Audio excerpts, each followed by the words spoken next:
বয়সটা একটু অ্যাডভেঞ্চার বয়স, তবে অ্যাডভেঞ্চার করতে গিয়ে নিজের জীবনটা শেষ করে দিও না। দেখুন আমার পেছনে যে ছেলেগুলো আছে, ওই যে দূরে দেখা যাচ্ছে, ওরা কত রিস্কের মধ্যে আছে। ভিডিও করতে গিয়ে হঠাৎ করে ওই ছেলেটার দিকে চোখ চলে গেল, সেখানে দাঁড়িয়ে দাঁড়িয়ে টিকটক করছে। মানে ভয়ঙ্কর অবস্থায় দেখতে পাচ্ছেন, কোথায় উঠে গেছে বাচ্চারা। ওখান থেকে যদি পড়ে যায় তাহলে কি হবে? আর এভাবেই কিন্তু দুর্ঘটনাগুলো ঘটতে থাকে। সচেতন হওয়াটা খুব জরুরি, এখনই সময় সচেতন হওয়ার। আসলে ওদের মা বাবাও হয়তো জানে না যে তাদের বাচ্চারা এখানে এসে কি করছে, কোথায় খেলছে বা কোথায় দাঁড়িয়ে সেলফি তুলছে। অসচেতনতার কারণে কিন্তু বিভিন্ন দুর্ঘটনা ঘটে। কিছুদিন আগেও আপনারা এটা সবাই হয়তো অবগত, কৃষ্ণচূড়া ফুলের ছবি তুলতে গিয়ে একটা ছেলে ট্রেনে কাটা পড়ে মারা গেল। তো এগুলো কেন যে আমি বুঝি না যে এরা কেন এটা মাথায় রাখে না।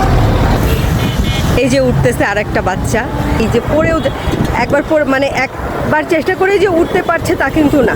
একটু ঘুরিয়ে দেখায় যে ব্রিজটা আসলে কত উঁচু, আর একদম উঁচুতে গিয়ে ওরা নানা রকম ছবি তুলছে।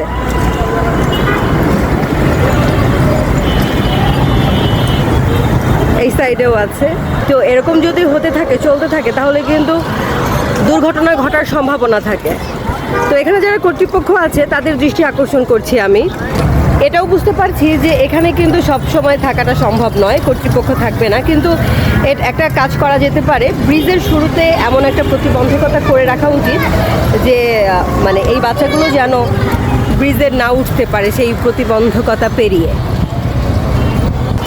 আসুন আমরা সচেতন হই, আর আমার এই ভিডিওটি শেয়ার করে একটু অন্যকেও সচেতন হওয়ার সুযোগ করে দিন। আসলে আরেকটা কথা বলবো আমাদের মা বাবাকে, অবশ্যই নিজের সন্তান কি করছে, কোথায় যাচ্ছে, এটা অবশ্যই খেয়াল রাখা উচিত। নয়তো এই যে বড় কোনো দুর্ঘটনা কিন্তু যে কোনো সময়ই ঘটার সম্ভাবনা থাকে। যারা কিশোর বয়সে আছো তাদেরকে বলবো, এই বয়সটা একটু অ্যাডভেঞ্চার বয়স, তবে অ্যাডভেঞ্চার করতে গিয়ে নিজের জীবনটা শেষ করে দিও না। তো অবশ্যই সচেতন হতে হবে এবং টিকটক করো, ছবি তোলো, কিন্তু এতটা অ্যাডভেঞ্চার হয়ে না। দেখুন আমার পেছনে যে ছেলেগুলো আছে, ওই যে দূরে দেখা যাচ্ছে, ওরা কত রিস্কের মধ্যে আছে, ওরা কোথায় উঠে সেলফি তুলছে।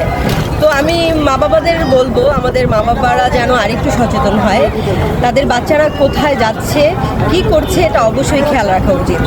আর হ্যাঁ, এই জায়গাটি হচ্ছে উত্তরা দিয়াবাড়ি 10 নম্বর রাউন্ড ব্রিজ।